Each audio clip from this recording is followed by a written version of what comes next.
Well, it's been, let's see here. This was done on Saturday, Sunday, Monday, Tuesday. So it's been about 4 days. It's still here. Yay. And I'm going to construct some of the wall framing today. Still haven't put the floor down. I'm not really willing to put the floor down until I get more of the roofing so that I can throw it all up pretty much at once. These are going to be the tops of the side walls. Now, the entire shed is 8 feet deep. And in order to accommodate the front and back, this is an 8-foot 2x4, I'm going to have to remove 7 inches from one end of this to be able to accommodate the front and back walls. Now I've taken out my Swanson Speed Square, and I've already penciled in 16 inches on center all the way across, and I'm about to mark off those for each stud that's going to go across the wall.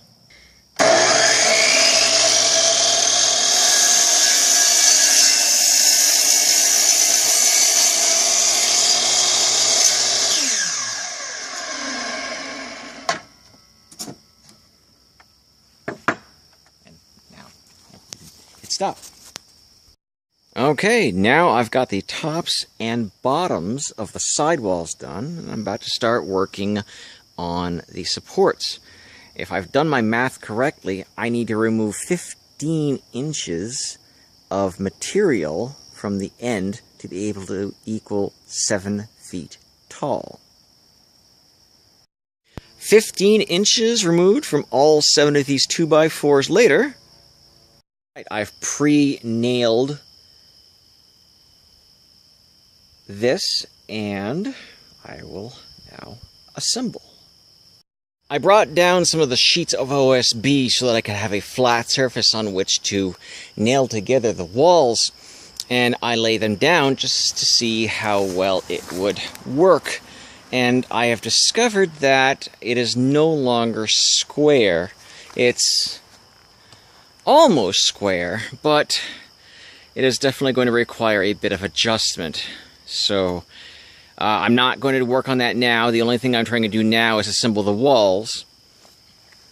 So at some point here, then probably my next time up, I will work on re-squaring the foundation. Lay down another sheet of OSB so that I have sufficient work surface, and I've got all of my pieces laid out. Unfortunately, I'm losing light very quickly because it's getting pretty late, so I'm going to knock this together as quickly as possible. Well, it's pretty late now. It's around 8:30 p.m. I actually said that I wasn't going to do any taping here this late. This is after everything's all been all cleaned up, but I've got my first wall. I have to use the flash on the camera in order to be able to see it, but the wall is intact. And tomorrow I'll build another one. Throughout this entire process, it's been a big learning experience. What I'm discovering about, well, in a nutshell, it's amazing what one can learn from book learning, but completely something else when it comes to actual practical application. You know, you hear about lumber being twisted and how to deal with it. And I encountered quite a bit of that in these pieces. Some of the pieces were quite twisted, more than I had realized until I started to assemble the pieces together.